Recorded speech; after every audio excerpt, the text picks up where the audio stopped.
주무셨습니까? 예. 행복한 아침을 열어주신 우리 하나님을 찬양합니다. 아멘. 오늘 제목은 보이는 대로라고 하는 제목으로 좀 말씀을 드리겠습니다. 빌립보서 2장에 있는 말씀을 좀 보겠습니다. 신약성경 빌립보 2장에 있는 말씀을 1절부터 4절까지 있는 말씀을 좀 읽도록 하겠습니다. 빌립보서 2장 1절 그러므로 그리스도 안에 무슨 권면이나 사랑의 무슨 위로나 성령의 무슨 교제나 긍휼이나 자비가 있거든 마음을 같이하여 같은 사랑을 가지고 뜻을 합하여 한 마음을 품어 아무 일에든지 다툼이나 허영으로 하지 말고 오직 겸손한 마음으로 각각 자기보다 남을 낮게 여기고 각각 자기 일을 돌아볼 뿐더러 또한 각각 자기 사람들의 일을 돌아봐 나의 기쁨을 충만케 하라. 여러분, 이 빌립보서 2장 1절부터 4절에 있는 이 성경 말씀은 우리가 너무나도 자주 읽고 또 많이 읽었던 말씀인데요. 이 말씀대로 우리가 살아가는 이 시대에도 그대로 이 일들이 일어나고 있다고 하는 생각을 해보신 적 있으시나요? 예. 사도 바울이 살았던 그 시대나 지금 우리가 살고 있는 이 시대나 거의 동일한 그런 말씀들을 우리가 적용받고 있는 시대에 살고 있다고 생각을 합니다. 아멘. 그때나 지금이나 하나님께서 당신의 백성들을 연합하기를 원하십니다. 그때나 지금이나 당신의 백성들이 하나님을 의지하고 살기를 원하십니다.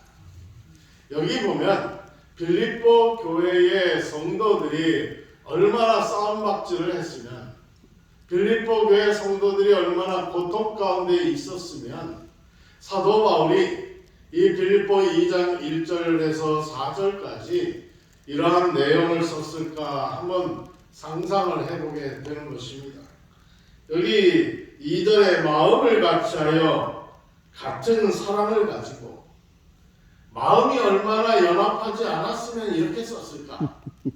같은 교회 다니면서 같은 사랑이 없었으면 얼마나 이 사도 바울의 마음 가운데 마음이 답답했으면 같은 사랑을 가지고 또 뜻을 합하여 한 마음을 품으라 그랬을까?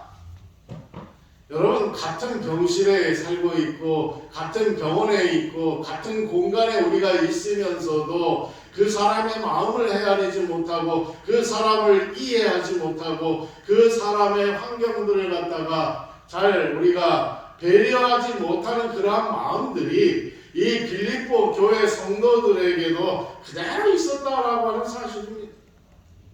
3절에 아무 일에든지 다툼이나 허영으로 하지 말고 오직 겸손한 마음으로 각각 자기보다 남을 낮게 여기고 자기 것 챙기느라고 자기 유익을 위해서 남을 배려하는 것도 없고 자기 유익을 위해서 그저 자기만 알고 그러다가 보니까 이 빌립보 교회의 형편이나 오늘 우리의 형편이나 거의 비슷할 수 있다고 하는 것입니다. 남을 낮게 여긴다, 남을 배려한다 이러한 것들이 굉장히 중요하지만 그런 일들을 하지 못하고 있다라고 하는 사실들을 설명하고 있는 것입니다. 각각 자기 일을 돌아볼 뿐더러 또한 각각 자기 사람들의 일을 돌아봐 나의 기쁨을 충만케 하라. 사도 바울은 자기에게 있어서 하나님이 주시는 그 귀한 기쁨을 경험하고 누리고 살았던 사람이지만은 자기가 편지를 보내는 그 빌립보 교회 성도들은 하나님이 주시는 그 기쁨을 누리지 못하고 있는 것을 보면서 너무나 그 사실이 답답했다라고 하는 것입니다. 그래서 내가 누리고 있는 이 기쁨을 너희들도 좀 누려야 하는데 왜 그렇게 싸움박질하고 왜 그렇게 고통 가운데 있느냐라고 하는 일들을 이 빌립보 교인들에게 빌립보 2장 가운데서 기록하고 있습니다. 그러면서 사람들은 자꾸 외롭다고 이야기를 합니다. 외로운 것만큼 큰 고통이 없어요. 외로운 사람들은 전부 다 나 좀 살펴달라고 이야기합니다. 나 좀 돌아봐 달라고 이야기를 합니다. 테레사 수녀는 이 외로움을 현대사회의 문둥병이라고 표현을 했습니다. 여러분, 자기 자신이 나병 환자라고 알리고 싶어 하는 사람들이 있을까요? 없어요. 그러므로 많은 사람들은 외로움이라고 하는 병을 감추고 마치 외롭지 않은 것처럼 살아갑니다. 우리가 너무나 잘 알고 있잖아요. 그런데 아무리 포장하고 또 포장해도 외로움이라고 하는 것은 사라지지가 않습니다. 그러므로 외로움에서 벗어나고 싶어서 많은 시도들을 합니다. 강아지를 키워봐요. 요즘 애완견 키우는 사람들이 얼마나 많은지 모릅니다. 결혼하는 것보다 자식을 낳는 것보다 애완견 키우는 거 더 좋아해요. 한 마리가 좀 부족하면 두 마리 키우고 두 마리가 좀 부족하면 세 마리, 네 마리, 다섯 마리, 7마리까지 키워요.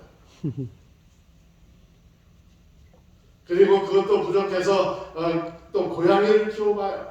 그것도 부족해서 또 앵무새도 키워봐요. 많은 사람들이 자기 자신이 지금 처해 있는 그 외로움에서 벗어나고 싶어서 외로움을 좀 포장하고 싶어서 개도 기르고 고양이도 기르고 새도 기르고 많은 일들을 하지만은 그러나 외롭습니다. 슈바이처 박사는 우리는 늘 같이 있지만 외로움으로 죽어간다라고 하는 표현을 쓰셨습니다. 여러분, 얼마나 슬픈 이야기입니까? 같은 공간에 있지만은 그 사람을 배려하지 못하고 그 사람을 이해하지 못하면서 그 사람을 사랑하지 못하기 때문에 많은 사람들이 같은 공간에 있으면서 외로움으로 죽어간다라고 표현하고 있는 것입니다. 그런데 우리 하나님도 외로움을 좋아하지 않으세요? 싫어하세요. 그래서 성경에 보면 보시기에 심히 좋았더라라는 말씀들이 많이 있지만 하나님의 말씀 가운데에 보시기에 심히 싫었더라라고 하는 표현, 직접적인 표현 없잖아요. 그 비슷한 것이 하나 있어요. 창세기 2장 18절에 이렇게 표현합니다. 여호와 하나님이 이르시되 사람이 독처하는 것이 좋지 못하니, 다시 말해서 혼자 사는 것이 좋지 못하니 내가 그를 위하여 돕는 배필을 지으리라. 여러분, 하나님께서 에덴 동산을 거닐고 있는 그 아담의 홀로 있는 모습을 보면서 참 외로워 보인다라고 생각을 하셨는 것 같아요. 그래서 아담을 위해서 배필을 지어야 되겠다고 하는 말씀을 주시는 것입니다. 아담이 혼자 사는 것이 좋지 못한다라고 말씀하신 거예요. 하나님이 보신 것은 외로움이었습니다. 여러분, 그렇다면 많은 사람들이 이 외로움에서 기쁨을 찾을 수 있는, 많은 신앙 공동체 안에서 외롭지 않고 기쁨을 찾을 수 있는 비결이 무엇일까요? 첫째는 더불어 사는 것이 어렵다고 하는 사실들을 인정할 줄 알아야 되는 것입니다. 더불어 사는 것이 어렵다고 하는 사실들을 우리는 인정할 수 있어야 합니다. 지금 이 에덴 병원이라고 하는, 에덴 교회라고 하는 이 공동체 안에서 우리가 한 신앙을 갖고 있는데, 이 가운데에서도 나만 외롭다고 생각하지 않아야 된다는 것입니다. 여러분, 나만 힘들고 나만 어렵고 나만 고통받는다라고 하는 사실들을 기억해야 하는 것입니다. 다른 사람들도 힘들다고 하는 사실들을 알아야 해요. 아담과 하와가 싸움박질을 했습니다. 그런데 아담과 하와만 싸운 게 아니라 아담의 자식인 가인과 아벨도 싸웠어요. 가인은 하다못해 자기 동생 아벨을 죽이기까지 했습니다. 아브람과 롯도 같이 살았어요. 아브람이 자기 조카가 측은해가지고 롯을 데리고 살았는데 결국에는 싸움박질하면서 헤어졌어요. 그리고 아브라함의 부인 사라는 이스마엘을 잉태한 이 하갈의 꼴을 볼 수가 없었어요. 이제 자식을 잉태한 그 임신한 여인을 바라보면서 자기는 못하는데 왜 저 여인은 해야 되느냐라고 하는 것 때문에 그 꼴 보기 싫어가지고 고자질해가지고 쫓아냅니다. 야곱도 너무 힘들어서 창세기 47장에 보면은 고백하기를 자기 인생을 표현하면서 험악한 세월을 내가 살았다라고 고백하고 있습니다. 더구나 이 야곱은 이 라헬과 레아라고 하는 두 여인 사이에 살면서 이 야곱이 유언을 뭐라고 했어요? 자기가 평생 라헬과 살았는데 이제 자기가 죽을 때에 누구 곁에 묻어달라고 레아 곁에 묻어달라고 유언을 남기는 모습을 봅니다. 왜요? 자기가 평생 살아오면서 레아에게 수많은 상처를 안겼다라고 하는 자책감 때문에, 죄책감 때문에 자기의 그 마지막은 레아 곁에 있고 싶어서. 여러분, 우리가 살아가는 이 세상은 완전하지 못하고, 우리가 머물고 있는 이 교회도 완전하지 못하고, 우리가 머물고 있는 이 병원도 완전하지 못합니다. 세상의 모든 공동체들은 완전할 수가 없지요. 빌립보 교회나 고린도 교회나 또한 에덴 교회나 다 어렵고 문제가 있습니다. 그러나 그것을 받아들여야 한다는 것입니다. 전 세계에 기독교가 한 3만, 교파가 3만 개가 넘는다고 해요. 그만큼 많아요. 쉬운 인생이 없습니다. 결혼을 해도 문제고 결혼을 안 해도 문제고 아주 성공적으로 독신 생활을 한다고 해도 그것도 문제가 있어요. 문제 없는 것이 하나도 없습니다. 그 나름대로의 어려움들이 다 있어요. 그래서 많은 학자들이 눈높이에 맞춰서 살으라고 이야기를 합니다. 눈높이에 맞춰서 살으라고 하는 의미가 뭘까요? 자기 형편에 맞게 좀 살아라라고 하는 것입니다.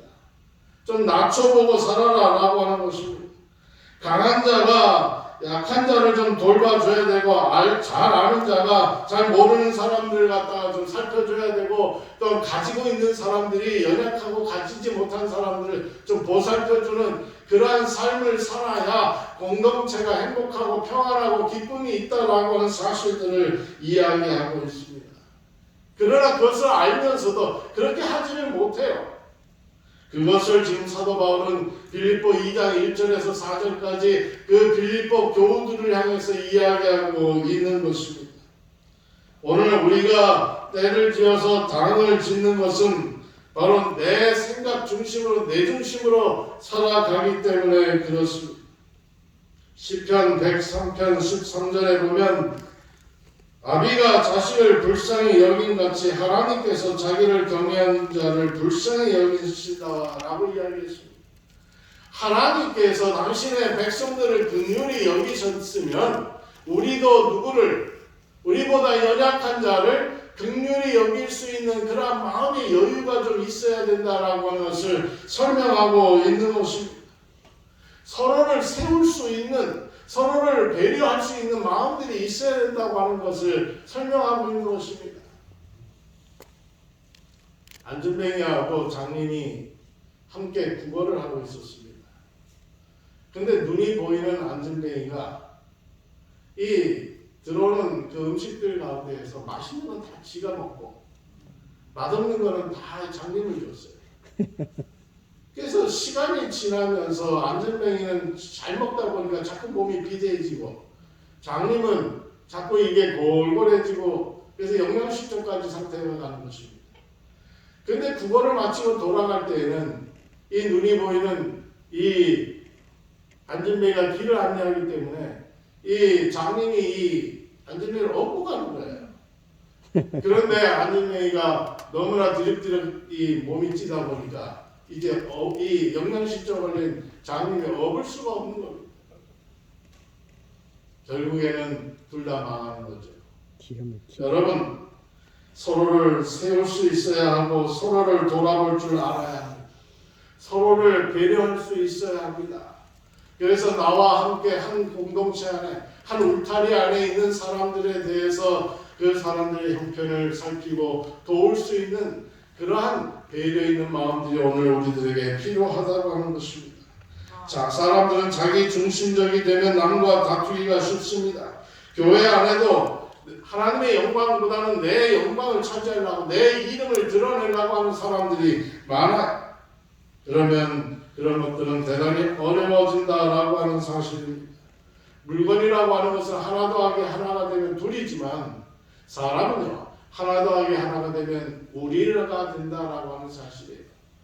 사람은 하나 더하기 하나가 되면 둘이 아니라 우리라고 하는 것입니다. 우리라고 하는 것이 생각이 깊어지면 사람들은 아주 힘이 파워가 세진다라고 하는 사실들을 알게 됩니다. 엄청난 세계를 만들어갈 수 있는 것이 바로 우리라고 하는 개념입니다. 우리는 서로를 겸손히 여길 때만 하나가 되는 것입니다. 누구든지 자기를 높이는 자는 낮아지고 누구든지 자기를 낮추는 자는 높아지리라. 마태복음 23장에 있는 말씀입니다. 우리는 어떻게 살아야 할까요?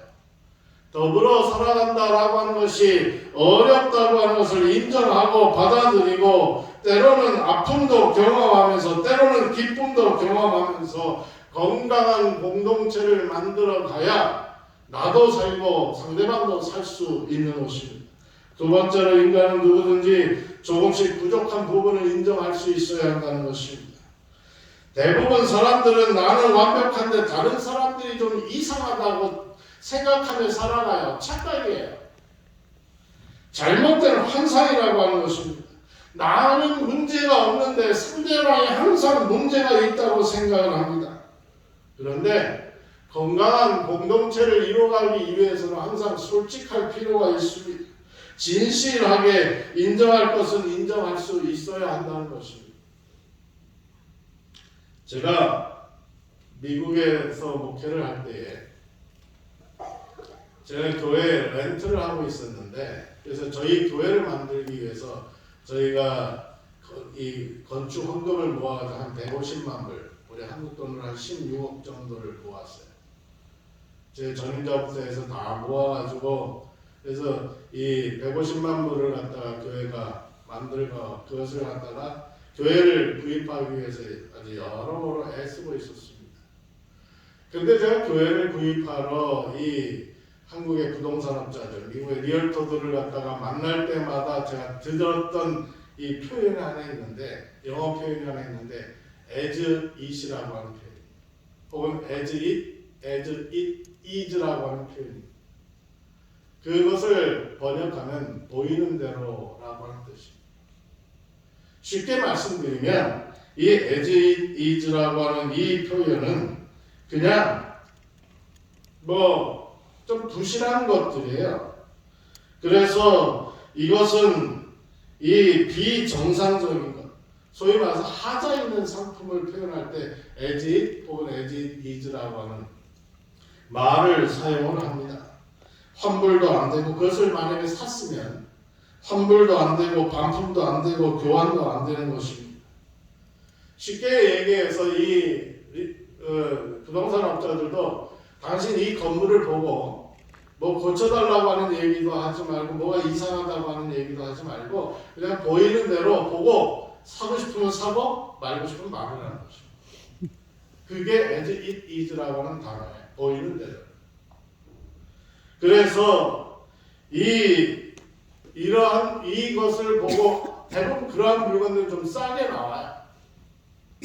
그런데 소위 말해서 리모델링 할 수 있는 이 재건축할 수 있는 고쳐야 되는 경비가 더 많이 들면 안 사는 거고 그 다음에 좀 덜 들 것 같으면 사게 되는 것입니다. 만약에 이 공동체 안에 우리 에덴 병원이라고 하는 이 공동체 안에 여러분이라고 하는 상품을 내놓을 때 제3자들이 여러분들을 평가할 때 보이는 그대로 평가할 때 여러분들은 상품 가치가 있는 사람으로 평가될까요? 아니면 상품 가치가 없는 사람으로 평가될까요? 전이다. 여러분만이 아실 것입니다.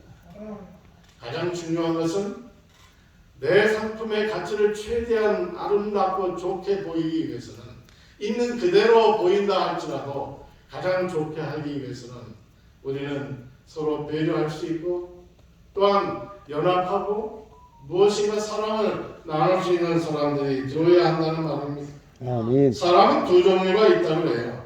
나처럼 정상적인 사람, 그 다음에 너처럼 비정상적인 사람. 그게 사람의 종류라고 합니다. 어떻게 보면 사실 우리는 좀 비정상적인 사람들입니다. 성경은 모든 사람이 죄를 범했다고 말합니다. 모든 사람이 양 같아서 각각 제 길로 갔다고 합니다. 완벽한 사람도 없고 정상적인 사람도 없습니다. 그런데 중요한 것은 반품은 안 된다는 것입니다. 여러분, 하나님께서 좀 비정상적인 반품도 안 되는 우리를 하나님께서 사셨다고 하는 것입니다. 당신의 독생자 외아들의 핏값을 지불하고 우리를 사셨다고 하는 것입니다. 그런데 그 하나님께서 우리를 사셔놓고 후회하지 않으신다고 하는 것이에요. 여러분 물건을 사시고 나서 후회한 적이 있으시나요? 많이 있으시나요? 적게 있으시나요? 맛있어요.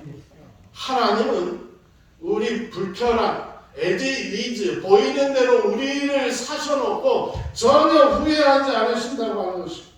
반품하려고도 생각지 않으세요. 오히려 우리를 예수님 닮은 아름다운 사람으로 만들고 가꾸어 가기 위해서 꾸준하게 우리에게 사랑을 주신다라고 하는 사실이에요. 얼마나 감사한 일입니까? 아멘. 여러분들의 삶에서 많은 갈등들이 일어납니다. 그런데 사람들은 갈등을 느끼면서 살아갈 수밖에 없어요. 행복한 가정은 갈등이 없는 가정이 아니라 갈등을 극복하고 통과한 가정이 행복한 가정이라고 하는 것입니다. 갈등을 통해서 성숙해지는 것이죠.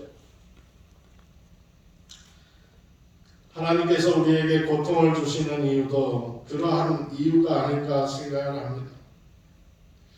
인생에게 기쁨은 문제를 해결하면서 거기에서 얻어지는 것입니다. 문제가 없는 것도 도전이 없는 것도 기쁨을 만들 수가 없다고 하는 것입니다. 대부분의 많은 사람들은 땀을 흘린 후에 기쁨을 보게 되어 있습니다. 그리스도인에게 있어서 공통분모는 오직 예수입니다. 그러므로 갈등이 있을 때, 고통이 있을 때에 예수 안에서 모든 것들을 해결해야 합니다. 그래서 사도 바울은 빌립보 2장 2절에서 한 마음을 품으라 라고 이야기합니다. 한 마음이라고 하는 것이 무엇일까요? 예수 그리스도 안에서, 사도 바울이 서두에서 이야기했던 그리스도 예수 안에서 모든 갈등을 해결할 수 있고 모든 고통을 해결할 수 있기 때문에 한 마음을 품어라, 예수님 마음만을 품어라 라고 이야기하고 있는 것입니다. 문제가 생기면 대부분 사람들은 밖을 봐요. 그런데 문제의 해결책은 밖에 있는 것이 아니라 안에 있다고 하는 사실들을 꼭 기억해야 합니다. 우리에게 일어나는 갈등의 문제가 있다고 하면 그리스도 밖으로 나가면 해결이 되지 않습니다. 안에서 해결을 보아야 한다는 것입니다. 아멘. 빌립보 2장 1절 그리스도 안에 무슨 권면이나 사랑의 무슨 위로나 성령의 무슨 교제나 긍휼이나 자비가 있거든. 여러분, 예수라고 하는 이름을 빼면 갈등이 해결되지 않습니다. 예수 안에서 풀도록 해야 됩니다. 탈무드에 보면 상대방의 입장이 되어보지 않고는 그 사람을 판단하지 말라라고 하는 말이 있습니다. 그 사람의 입장이 되지 않고서는 그 사람의 입장을 이해하기가 어려운 것입니다. 그럼에도 불구하고 우리는 그 사람을 무시를 합니다. 내가 좀 많이 배워서 무시하고, 내가 좀 많이 가지고 있어서 무시하고, 내가 좀 강하기 때문에 약한 사람 무시해요. 그걸 갖다가 우리는 교만이라고 해요. 교만으로 인해서 갈등이 생기는 것입니다. 나보다 남을 낮게 좋게 보는 그러한 겸손이 우리에게 필요합니다. 여러분, 어린 아이들이 싸우는 것을 보면 어떻게 생각되십니까? 좀 유치하잖아요. 참 별거 아닌 거 가지고 싸우는 그놈들 보면 예뻐 보이기도 하고 한 대 줘받고 싶기도 하고 참 그런 마음들이 있잖아요. 그런데 어른들이 싸우면 어떨까요? 똑같은. 어른들이 싸워도 유치해요. 제3자가 보면 유치한 거 가지고 싸워요. 근데 당사자들만큼은 유치하지 않아요. 심각해. 아주 피 터지게 싸우려고 그래요. 여러분, 사도 바울은 그래서 어린아이의 일을 버리고 장성한 분량에 이르라 라고 부탁하고 있습니다. 어린아이의 유치함, 그런 것을 다 버리라고 하는 것입니다. 지도자들에게 쏟아지는 가장 큰 문제는 책임을 지려고 하지 않는 것입니다. 진실하지 않다고 믿는 것입니다. 우리나라의 정치가들도 그렇고 어느 기관의 지도자들도 다 그런 것입니다. 그래서 용서가 안 된다고 해요. 근데 성숙하지 않은 사람들은 그렇지만 성숙한 사람들은 보복하지 아니하고 보복을 포기하는 용서가 있다고 하는 것입니다. 복수심에 사로잡혀 있으면 상대방의 나쁜 점만 보게 돼요. 그래서 실수하고 실패하게 되는 것입니다. 오늘 하루 성령 하나님 의지하고 성숙하게 더불어 살아갈 수 있는 우리 하늘 백성이 되시기를 간절히 바라면서 말씀 마치겠습니다. 아멘. 기도하겠습니다. 고마우신 하나님, 우리를 불쌍히 여기셔서 우리를 당신의 아들의 생명을 주시고 우리를 구원하셨는데 우리는 내 멋대로 살기 위해서 참으로 나밖에 모르고 나만 자랑하는 교만심이 많아서 참으로 우리 하나님 우리를 구원하시기 위해서 끝까지 기다려주시는 귀한 사랑을 인해서 감사합니다. 아멘. 주님, 오늘 하루 우리 하나님 의지하고 정말 주님께서 원하시는 그 장성한 분량에 도달하기 위해서 애쓰고 노력하는 귀한 하루가 되게 하여 주옵소서. 아멘. 하나님과 동행하면서 하나님이 주시는 치유의 경험도 할 수 있도록 도와주옵소서. 아멘. 하나님과 동행하면서 하나님의 주시는 귀한 사랑을 체험하는 아름다운 하루가 되도록 인도하여 주시기를 예수님 거룩하신 이름으로 간절히 기도하옵나이다. 아멘.